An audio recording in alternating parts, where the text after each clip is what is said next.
शुरू करते हैं आज के लिए ऑल टीचर एग्ज़ाम के लिए यानी टीजीटी टीचर के लिए सब्जेक्ट रहेगा सोशल साइंस।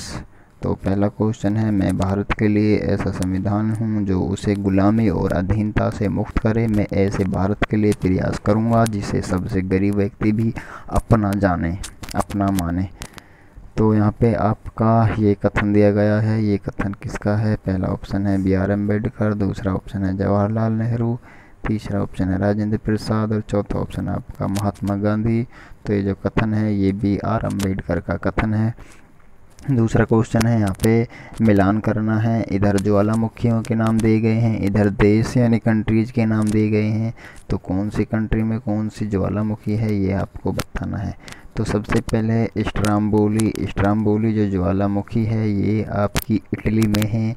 कोटापैक्सी बी यानी कोटापैक्सी जो ज्वालामुखी है ये आपकी इक्वेडोर में है। और माउंट पोपा जो ज्वालामुखी है ये आपकी म्यांमार में है।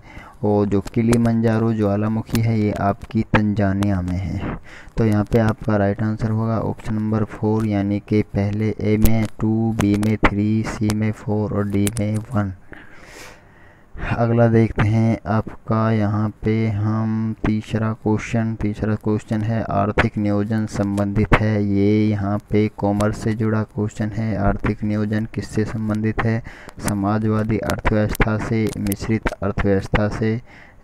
तीसरा ऑप्शन है ए और बी दोनों यानी 1 और 2 दोनों। चौथा ऑप्शन है इनमें से कोई नहीं। तो यहाँ पे आपका राइट आंसर होगा 1 और 2 दोनों यानी जो आर्थिक नियोजन है, जो योजना बनाई जाती है आर्थिक तौर पर, वो समाजवादी अर्थव्यवस्था और मिश्रित अर्थव्यवस्था दोनों ही अर्थव्यवस्थाओं से जुड़ी हुई होती है, जो दोनों से संबंधित होती है। चौथा क्वेश्चन है, निम्नलिखित में से कौन सा सुमेलित नहीं है? यहाँ पे इधर स्थलाकृतियाँ दी गई हैं, इधर क्या दिया गया है? निर्माणात्मक कारक दिए गए हैं यानी जो स्थान दिए गए हैं इधर, और इधर उनका निर्माण कैसे हुआ। तो सर्क नाम के जो स्थान है उसका हिमनद के द्वारा निर्माण हुआ है, यानी कि एक तरीके से बर्फ़ से पिघल करके जो नदी बनी है हिमनद, उससे उसका निर्माण हुआ सर्क का। पेनिप्लेन एक स्थलाकृति का नाम है, इसका निर्माण नदियों से हुआ है। तीसरा है आपका लोयस का निर्माण हवा के द्वारा, जिस तरह से मट्टी उड़ाई कर लाई जाती है और उसका एक निर्माण हो जाता है एक स्थान का, स्थलाकृति का। और चौथा ऑप्शन है आपका नूनाटक समुद्री लहरें। ये गलत है आपका, और यहीं पे राइट आंसर होगा। नूनाटक समुद्री लहरों से ये स्थलाकृति नहीं बनी है, तो ये आपका राइट आंसर होगा। पांचवा क्वेश्चन है, जब पृथ्वी, सूर्य तथा चंद्रमा समकोणीय स्थिति में हो तो कौन सा ज्वार आएगा? यानी एक समकोण की स्थिति में होंगे चंद्रमा, सूर्य और पृथ्वी समकोण यानी 90 डिग्री के एंगल पर, तो फिर कौन सा ज्वार आएगा? पहला ऑप्शन है दैनिक ज्वार यानी कि रोजाना आने वाला जो ज्वार भाटे आते हैं वो, या फिर दूसरा ऑप्शन है दीर्घ ज्वार, या फिर तीसरा ऑप्शन आपका मिश्रित यानी दैनिक और दीर्घ मिश्रित और लघु ये सभी मिश्रित, या फिर चौथा ऑप्शन है लघु ज्वार। तो 90 डिग्री का जब भी चंद्रमा, सूर्य और पृथ्वी जब भी कोण बनाएंगे तो हमेशा लघु ज्वार आएगा। छठा क्वेश्चन है, यहाँ पे मिलान करना है, यहाँ पे भी यानी कि सुमेलित कीजिए। ए देखते हैं गुर्जर प्रतिहार, और इसका मिलान करना है यहाँ पे, तो इसमें आपका आएगा गुजरात और राजस्थान। जो गुर्जर प्रतिहार है ये गुजरात और राजस्थान से जुड़े हुए हैं। और जबकि जो राष्ट्रीय कूट है यानी बी, वो आपके पश्चिमी दक्कन से जुड़े हुए हैं, पश्चिमी दक्कन से। और जो सी है आपका यहाँ पे पाल, वो बंगाल से जुड़े हुए हैं पाल। और जो चोल हैं यहाँ पे वो आपके तमिलनाडु से ही जुड़े हुए हैं। तो यहाँ पे राइट आंसर होगा ऑप्शन नंबर 1 यानी ए में 3, बी में 1, सी में 2 और डी में 4। सातवां क्वेश्चन देखते हैं, निम्नलिखित हुकुमों में से कौन सा सुमेलित नहीं है? यानी कि एक तरफ फसल दी गई है, दूसरी तरफ दी गई है कि ये जो फसल हैं ये कौन से स्टेट में, भारत के में सबसे अधिक इनका उत्पादन होता है। तो चाय का उत्पादन सबसे अधिक असम में होता है, ये ठीक ऑप्शन है। दूसरा ऑप्शन देखते हैं, जूट पश्चिम बंगाल में सबसे ज़्यादा होती है भारत में, ये भी ठीक है। तीसरा ऑप्शन देखते हैं, कॉफ़ी कर्नाटक में सबसे ज़्यादा होती है, ये भी ठीक है। और रबर तमिलनाडु, ये गलत है, रबर तमिलनाडु में सबसे सबसे अधिक नहीं होती, बल्कि ये केरल में सबसे अधिक होती है रबर। तो यहाँ पे आपका राइट आंसर होगा ऑप्शन नंबर 4। अगला क्वेश्चन देखते हैं। यहाँ पे क्वेश्चन नंबर है आपका 8। निम्नलिखित में से कौन सा समवर्ती सूची का विषय है, यानी कि जो राज्य और सरकार दोनों के जिनमें कार्य सम्मिलित होते हैं, तो वो समवर्ती सूची में कौन सा विषय शामिल है। दिए गए ऑप्शन में से पहला ऑप्शन है संचार, दूसरा ऑप्शन है पुलिस, तीसरा ऑप्शन है कंप्यूटर सॉफ्टवेयर। तो ये तीनों ही, ये संचार, पुलिस और ये क्या है, ये राज्य सूची में है, जबकि समवर्ती विवाह जो है वो समवर्ती सूची का विषय है। शादी विवाह ये राज्य हो चाहे सेंट्रल गवर्नमेंट हो, वो सभी के इसके लिए कार्य करते हैं। विवाह से जुड़ी हुई समस्याएं या फिर और भी जितनी भी चीज़ें होती हैं, कानून वगैरह बनाना। 9वां क्वेश्चन देखते हैं। स्वतंत्रता के पश्चात बने भारत के प्रथम राज्य पुनर्गठन आयोग ने राज्यों के गठन का आधार माना था, यानी कि जो स्वतंत्रता से पहले जो राज्य बने वो स्वतंत्रता के पश्चात, यानी कि 1947 के बाद भारत आज़ाद हुआ था 15 अगस्त, उसके बाद जब राज्य जो बनाए गए थे, जो भारत के जो अलग अलग हिस्से में किए गए थे राज्यों के तौर पर, तो जो प्रथम राज्य का जो पहला जो वो उनका आधार क्या था उन स्टेटों को राज्यों का गठन करने का, तो आधार उनका भाषा था उस टाइम। भाषा के आधार पर, यानी कि जैसे तेलुगु वाले अलग किए, गुजराती वाले अलग किए, पंजाबी वाले अलग किए। तो इस प्रकार से सबसे पहले जो पुनर्गठन हुआ था राज्यों का वो हुआ था आपका भाषा के आधार पर। ऑप्शन ए में है संस्कृति को देख करके, दूसरा ऑप्शन है धर्म को देख करके। तो धर्म के आधार पर किसी भी राज्य का यहाँ पे क्या है कि गठन नहीं हुआ है भारत में। और तीसरा ऑप्शन है भाषा के आधार पर, और चौथा ऑप्शन है भौगोलिक स्थिति को देख करके। तो यहाँ पे राइट आंसर आपका होगा भाषा को देख करके पुनर्गठन किया गया था राज्यों का स्वतंत्रता के पश्चात। 10वां क्वेश्चन देखते हैं। वे क्षेत्र पहचानिए जहाँ लोकतांत्रिक व्यवस्थाएं अधिक सफल नहीं रही हैं, यानी कि जो लोकतांत्रिक व्यवस्थाएं हैं हमारी वो हर क्षेत्र में बेहतर हैं, बल एक क्षेत्र ऐसा है जिसमें वो सफल नहीं हुई हैं। तो वो क्षेत्र कौन सा है। पहला देखते हैं शांति व्यवस्था कायम रखने में, तो लोकतंत्र इसमें तो सबसे बेहतर भूमिका निभाता है।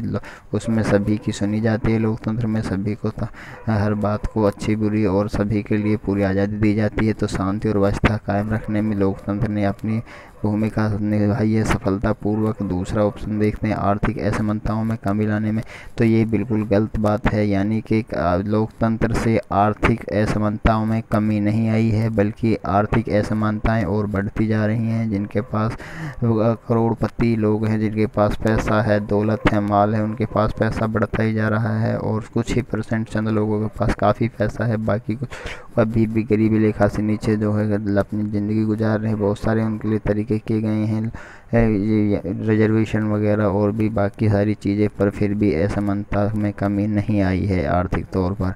तीसरा देखते हैं नागरिकों की गरिमा और आज़ादी कायम रखने में, तो बिल्कुल लोकतंत्र में हर किसी को आज़ादी होती है, हर किसी नागरिक को अपनी गरिमा को बनाए रखने की और अपने बोलने की आज़ादी होती है। चौथा ऑप्शन देखते हैं सामाजिक विविधताओं में सामंजस्य रखने में, ये भी ठीक है, यानी कि लोकतंत्र में क्या है सभी एक दूसरे की जो अलग अलग विविधताएं हैं, जाति धर्म वगैरह, उन सब के लिए तवज्जो देते हैं, तो जिससे आपस में तालमेल बना सामंजस्य बनता है। तो ये भी लोकतंत्र का देखिए असफलता है।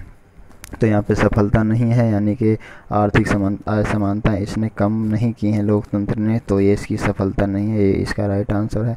11वां क्वेश्चन देखते हैं। कौन सा अर्थशास्त्री उदासीनता वक्र विधि से संबंधित नहीं है, यानी कि जो उदासीनता वक्र होता है, ये भी कॉमर्स का क्वेश्चन है। तो नीचे अर्थ दिए गए हैं, तो इनमें से कौन सा इससे उदासीनता वक्र से जुड़ा नहीं है। तो पहला ऑप्शन है हिक्स भी उदासीनता वक्र से जुड़े हुए हैं। एलन जो हैं वो भी ये एक अर्थशास्त्री हैं और वो भी उदासीनता वक्र से जुड़े हुए हैं। चौथा ऑप्शन है मार्शल, ये भी उदासीनता वक्र से जुड़े हुए हैं, जबकि पेरेटो जो हैं वो उदासीनता वक्र से नहीं जुड़े हुए हैं। अगला देखते हैं 12वां क्वेश्चन। जनगणना 2011 के अनुसार भारत के 3 सबसे कम लिंग अनुपात वाले राज्यों का सही बढ़ता हुआ क्रम कौन सा है, यानी कि सबसे कम जो लिंग अनुपात वाला राज्य है, फिर उससे जो बढ़ते हुए फिर क्रम में 3 राज्य बताने हैं, यानी सबसे कम, फिर उससे थोड़ी ज़्यादा, फिर उससे थोड़ी ज़्यादा, यानी लास्ट, फिर सेकंड लास्ट और फिर थर्ड लास्ट अगर बात करें तो इस तरीके से यहाँ पे बतानी है। तो लिंग अनुपात होता है 1000 पुरुषों पर 1000 महिलाएं स्त्रियों की संख्या। तो यहाँ पे देखते हैं पहला क्वेश्चन है आपका हरियाणा, पहला ऑप्शन है हरियाणा, सिक्किम, पंजाब। तो हरियाणा तो बिल्कुल ठीक है, सबसे नीचे हरियाणा का ही लिंगानुपात है। जबकि सिक्किम की बात करें तो सिक्किम से पहले एक और स्टेट आता है जम्मू कश्मीर, तो पहला तो गलत हो गया।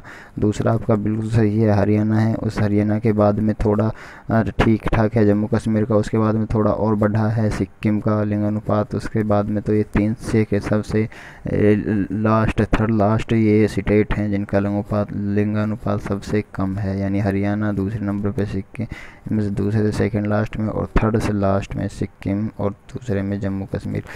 व्यापार चक्र संबंधित नहीं है, यहाँ पे व्यापार चक्र की बात हो रही है कि तो ये अर्थव्यवस्था में कीमत स्तर से बिल्कुल ये संबंधित है। व्यापार से तो अर्थव्यवस्था में जो कीमत का लेवल होता है उसमें व्यापार चक्र में वो क्या है, कीमत जो स्तर है वो बिल्कुल इस्तेमाल किया जाता है। उत्पादन स्तर से रोजगार स्तर से तीनों ही स्तर ऐसे हैं जैसे जो ये व्यापार चक्र से जुड़े हुए हैं।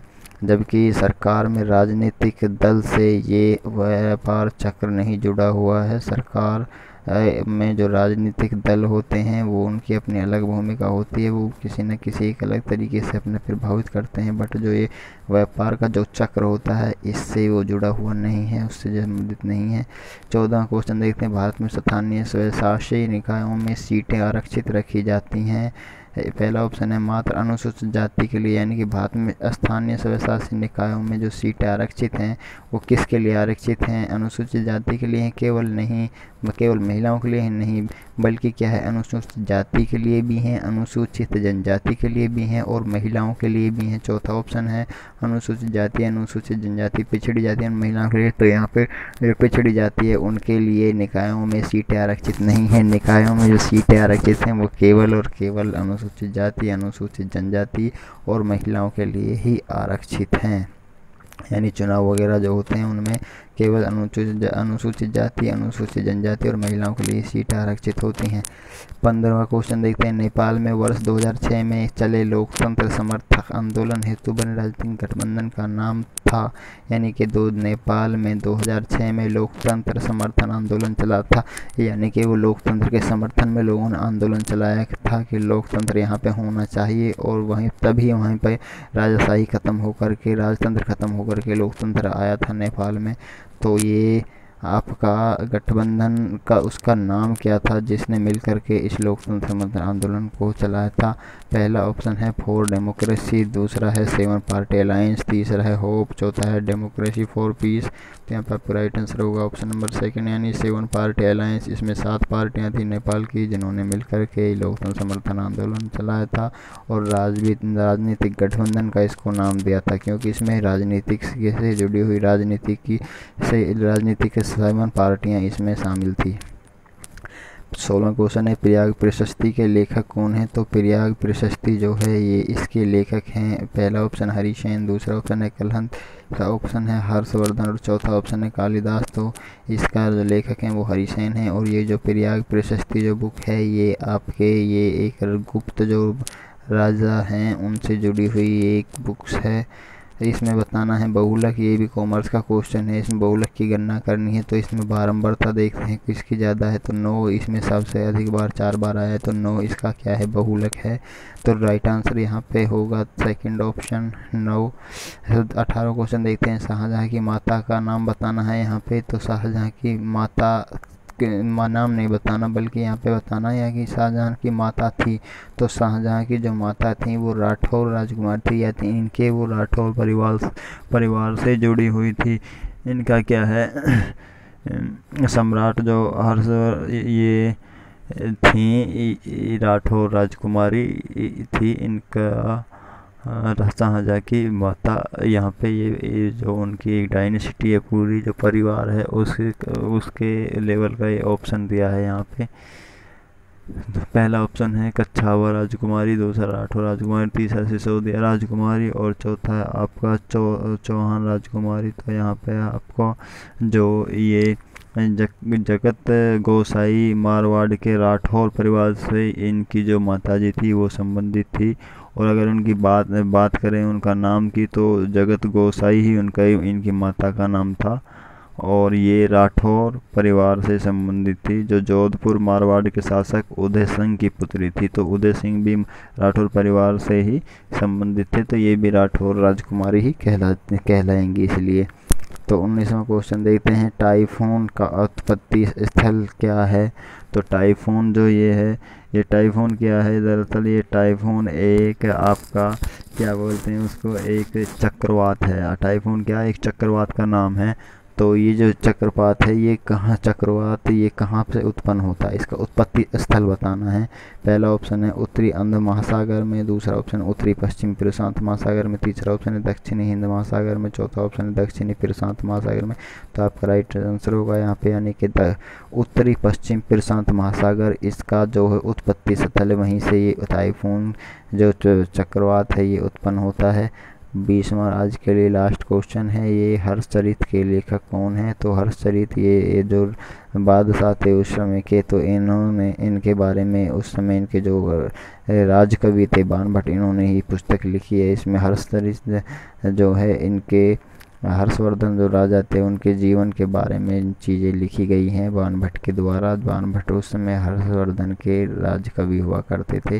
तो पहला ऑप्शन देखते हैं कालिदास, दूसरा हरिसेन, तीसरा बाणभट्ट, चौथा रवि कीर्ति। तो यहाँ पे बाणभट्ट आपका राइट आंसर होगा। आज के लिए 20 क्वेश्चन यहीं पे समाप्त करते हैं।